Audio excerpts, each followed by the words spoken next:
Mon écran est splitté en deux. À droite, vous avez mon code sur Visual Studio Code et à gauche, vous avez mon terminal. Quand on utilise un terminal, bah, on met des commandes hein, comme par exemple ls pour voir le contenu du dossier dans lequel je suis. On utilise par exemple cat, etc., etc. Et à chaque fois qu'on peut potentiellement utiliser bah, des options en plus. Par exemple, LSLA, vous allez avoir bah, les permissions, etc. Et tous les fichiers qui sont dedans, enfin tous les documents qui sont dans mon fichier, dans mon dossier, etc., etc. Si je fais cat argument.c, du coup, bah, en fait, je vais avoir, vous voyez, ce que j'ai à droite, hein, en gros, mon code. Argument.c, -la, et puis pareil pour d'autres commandes, bah, en fait, c'est ce qu'on appelle aussi des arguments. Et justement, la question maintenant qu'on va se poser, c'est comment on fait passer des arguments du terminal dans un programme qu'on a créé nous-mêmes. Et on a déjà un peu un élément de réponse normalement si on connaît un petit peu C, puisque on sait passer déjà des arguments dans une fonction. Quand on crée une fonction, par exemple, si je crée int fonction, bah, je dois le prévenir quand je crée cette fonction-là, de déjà qu'est-ce que je vais lui passer. Donc par exemple int a, int b, et ensuite, alors je l'ai mal écrit, pardon, int b, et ensuite bah, je lui dis ce qu'il doit return, etc. Donc imaginons a plus b et autres. Donc au final, on va utiliser ce même principe ici, mais dans ce qui est présent entre parenthèses vides là actuellement. Cependant, il y a quand même une petite différence, il y a une nomenclature minimum un peu à respecter, si vous voulez. Donc, je vais la mettre. Donc, int arg c, virgule, car étoile, arc v, crochet. Si on détaille un petit peu ça, déjà, bon, bah, on voit que ça ressemble beaucoup aux choses qu'on connaît hein, dans les fonctions, un int, un char. Et si on s'attarde un peu sur int argc déjà, il faut savoir que j'ai mis argc parce que c'est un peu la norme, c'est un peu ce qu'on fait d'habitude, mais c'est pas obligé. Vous pouvez mettre par exemple int a, vous pouvez mettre int, mettre un autre mot, mettre chat, mettre n'importe quoi, mettre fuck you, vous pouvez mettre ce que vous voulez. Vous pouvez même techniquement l'effacer et laisser juste int.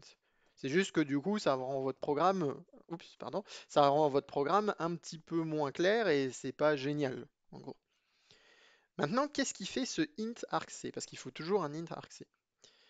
C'est en fait le nombre d'arguments. Il va garder le nombre d'arguments qu'on va lui passer. Donc par exemple, quand je vais utiliser mon... Alors pour le moment, c'est pas encore fait, mais quand je vais l'utiliser, quand je vais mettre mon code argument, quand je vais le lancer, eh ben, je vais lui passer un argument, un deuxième argument, un troisième argument, etc., etc. Et lui, il va garder en mémoire, on va dire, ce nombre d'arguments qui va nous servir après pour les utiliser. Ensuite, on a car, étoile, arc V, crochet. Alors là, potentiellement, ça vous parle déjà. Si vous connaissez les pointeurs et les arrêts, si ça vous parle pas, c'est pas grave. En gros, les pointeurs, bah, c'est une notion hein, en C, et normalement on fait bah, int étoile pointeur égale adresse de quelque chose, adresse de variable. C'est un peu comme ça qu'on déclare normalement un pointeur. Et les crochets, les square brackets, on connaît aussi normalement, c'est pour les tableaux. Int ou array en anglais, hein, int array, et puis là, bah, par exemple, vous pouvez mettre du texte, texte carrément, et ça fonctionne. Et effectivement, c'est en fait l'union un peu des deux. Si on regarde le document ISO, les normes de C, alors ce n'est pas tout à fait le document officiel hein, que j'ai là, hein, parce que je ne vais pas payer pour, faut pas rêver non plus. Mais en gros, il nous précise bien que quand la valeur de argc ici est supérieure à 0, et bien en fait, tout ce qui est dans arc-v, que ça soit de 0 jusqu'à arc-c-1, etc., et ben en fait, contient pointers to strings. Et ça, je vais vous demander de garder cette information-là un instant, et on va la réutiliser plus tard. Donc gardez-la en tête, pointers to strings. Si vous ne savez pas ce que c'est un pointer ou si vous ne savez pas ce que c'est un strings, bon ben, un pointeur en gros c'est une variable qui garde en mémoire l'adresse d'une autre variable et les strings c'est des chaînes de caractères. Bon, normalement si vous allez utiliser cette notion-là de passer des arguments dans votre code depuis le terminal, normalement, vous savez à peu près ce que c'est, vous avez des petites notions dessus, et sinon, je vous invite à regarder les autres vidéos que j'ai pu faire sur ma chaîne. D'ailleurs, tout de suite, petite précision aussi, on n'est pas obligé de l'écrire de cette manière, on peut l'écrire de plein de manières différentes, et entre autres, car étoile étoile argv fonctionne très bien. Mais vous verrez quand même plus souvent dans la plupart des programmes écrits, bah, car étoile argv et les crochets. Aussi, la chose à savoir, c'est que potentiellement, il existe d'autres cas. C'est-à-dire que c'est pas tout le temps int argc, virgule, char, étoile, argv. Il y a des possibilités, possibilités, qu'il y ait d'autres choses qui peuvent s'ajouter ou des choses qui changent un petit peu en fonction des cas pour les environnements, etc. On va pas voir ça dans la vidéo, je vous le dis tout de suite. Je vais pas m'embêter. On voit 99% des cas là, et puis les exceptions, entre guillemets. Ben, vous devrez faire un petit peu de recherche, désolé. Bon, on a dit donc que on peut faire passer des arguments, etc. Et qu'on a un pointers to string avec argv. Ok. Maintenant, on va tout de suite un petit peu les utiliser. On va utiliser quelque chose de simple. J'ai stdio.h, standard input output en inclus. Donc, ça veut dire que je peux utiliser les fonctions de type printf. Et justement, je vais printf, imaginons, pourcentage %s, là aussi je précise un peu, et on va mettre arcv 0. Et on va voir un petit peu ce qu'il fait déjà. Donc je vais compiler mon programme, gcc argument.c, et je vais l'appeler en output argument. Hop, voilà. Et je vais le lancer là. Je vais faire argument. Et vous voyez, qu'est-ce qui m'a retourné? Alors, je n'ai pas mis de backslash n pour sauter de ligne. Il m'a retourné point slash argument.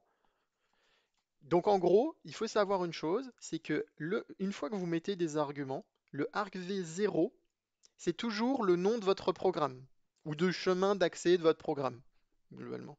Si la police de la précision vient me tabasser à mort, bon, vous saurez que c'est pour ça, j'ai pas utilisé le bon terme, c'est pas grave. Mais en gros, le argv0, ce sera toujours votre programme. Et ensuite seulement, là on va changer, je vais mettre 1, je vais sauvegarder, je vais compiler, je vais faire, alors attendez, je vais faire quand même mon code un petit peu plus beau, je vais mettre un slash backslash n, comme ça sera quand même plus sympa.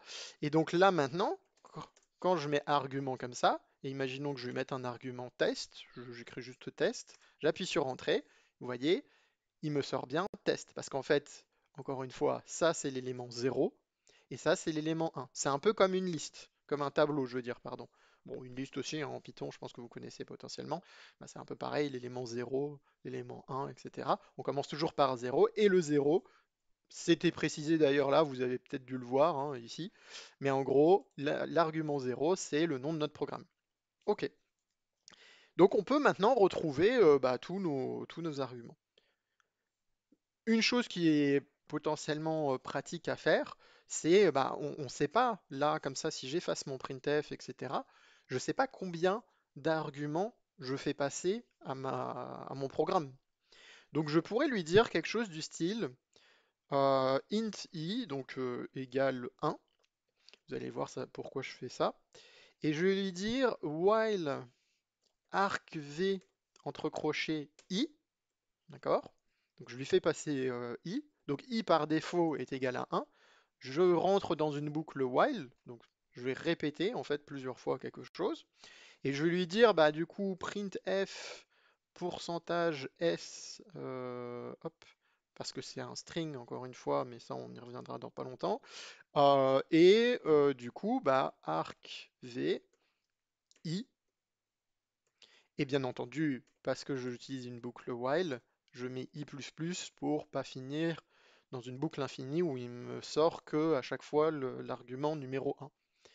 Et du coup là, si j'enregistre ça, que hop, je le compile et que je lance, et ben en gros là je peux lui passer autant d'arguments que je veux. Alors je vais encore une fois faire le saut de ligne que j'ai oublié parce que sinon ça va rendre les choses un peu moches, je vous avouerai. Hop. Mais du coup ça veut dire que maintenant je peux lui passer autant d'arguments que je veux. il va me les print. Si je lui en passe seulement deux, imaginons, hop, bah, il n'y en a que deux. Si je lui en passe qu'un, il n'y en a qu'un. Si je lui en passe pas, bah, il se passe rien, du coup. Puisque du coup, la vérification que argv entre crochets i existe, parce qu'en gros, ça veut dire, bah, tant qu'il y a un argv i, hein, cette vérification, c'est tant qu'il y a un argv i qui existe, et ben, tu vas me le print avec le \n pour le saut de ligne, etc. Mais effectivement, vous avez dû... bah déjà, je vous ai dit de garder une information en tête. On va la voir là tout de suite. Et puis, vous vous rendez bien compte que depuis le départ, quand je fais mon printf, je mets pourcentage %s. Pourcentage %s, c'est utilisé pour les strings, les chaînes de caractères. Et le problème, c'est que potentiellement, vous, dans votre programme, bah, vous ne voulez pas en fait des caractères. Imaginons, on va faire un programme ensemble, là, on va faire une genre de calculatrice, mais qui fait que des additions. On va rester très simple.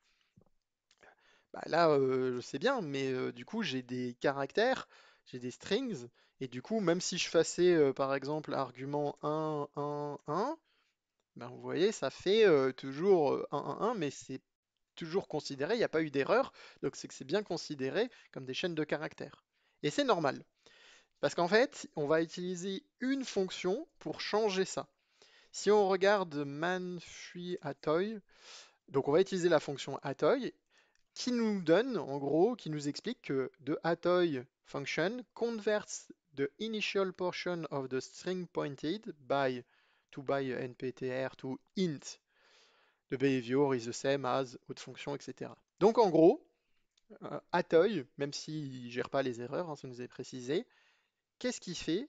Il nous transforme de l'ASCII, donc du texte, to, TO, donc le A c'est pour ASCII, to, I qui est int, donc ASCII to integer. Donc ça veut dire que maintenant, eh ben, je vais pouvoir convertir ce que je reçois en int pour faire mes additions, par exemple. Je vais lui passer des chiffres et je vais faire une addition.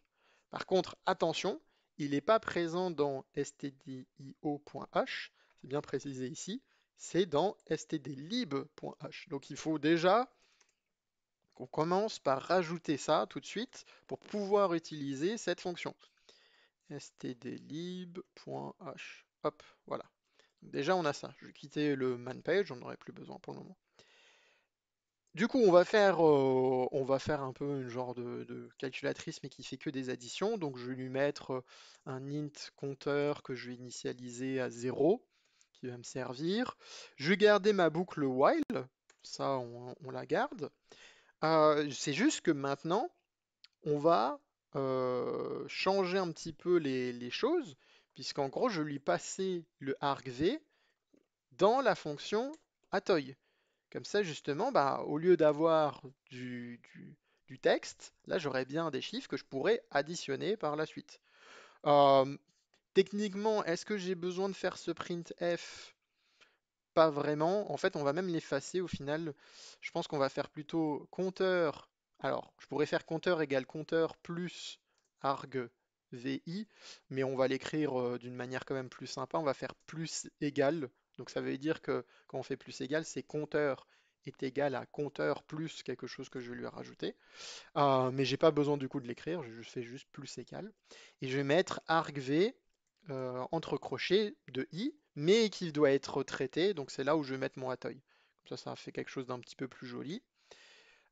Du coup, bah, tant qu'il y a un argv, il continue, il va m'additionner ça.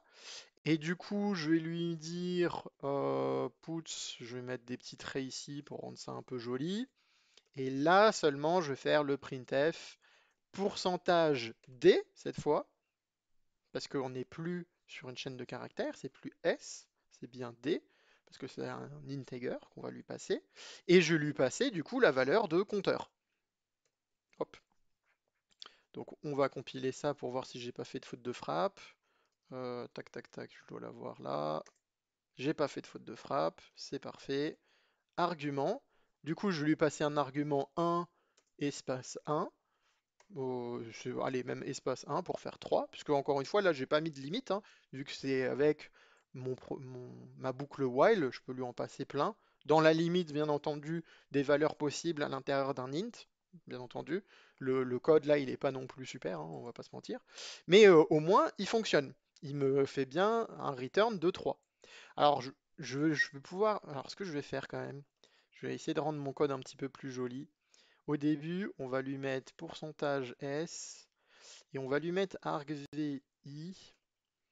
Comme ça, il me met, et je vais mettre plus par exemple, parce que je sais que c'est une addition.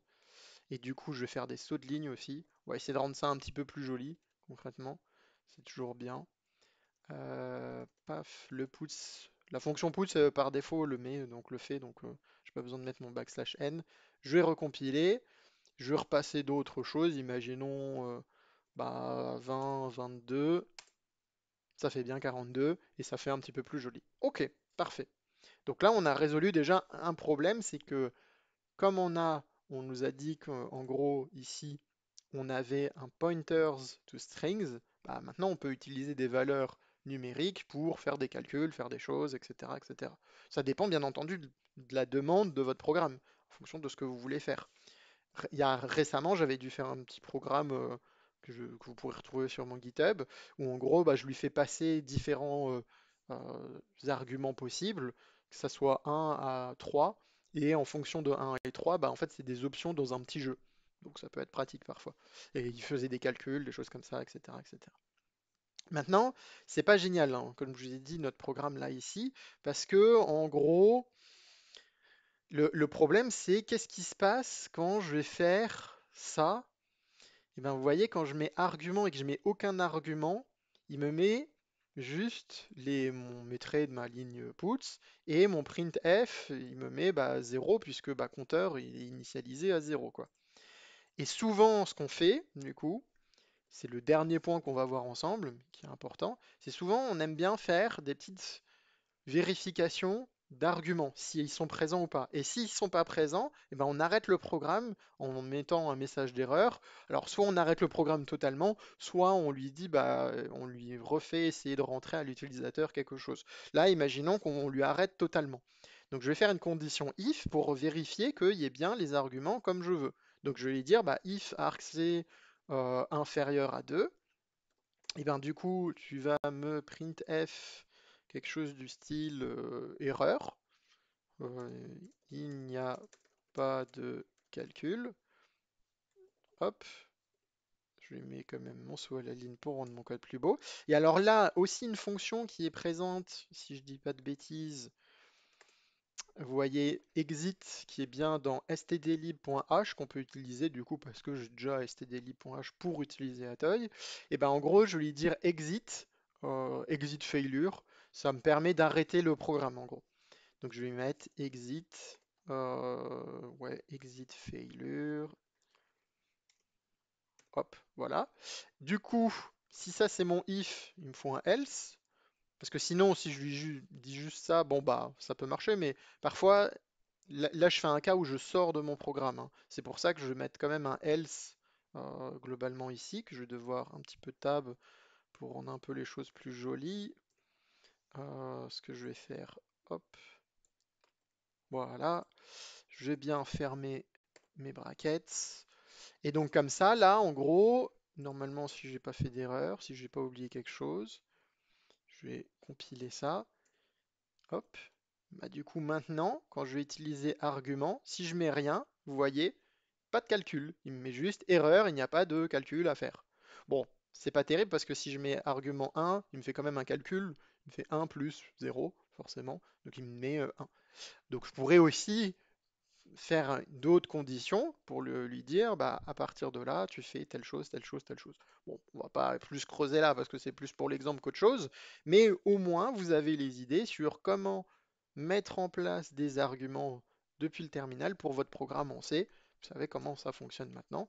J'espère que ça vous a aidé. Si c'est le cas, n'hésitez pas à mettre un petit like, à suivre la chaîne aussi, puisqu'on reparlera très probablement de C dans les prochains temps. Et je vous dis à bientôt.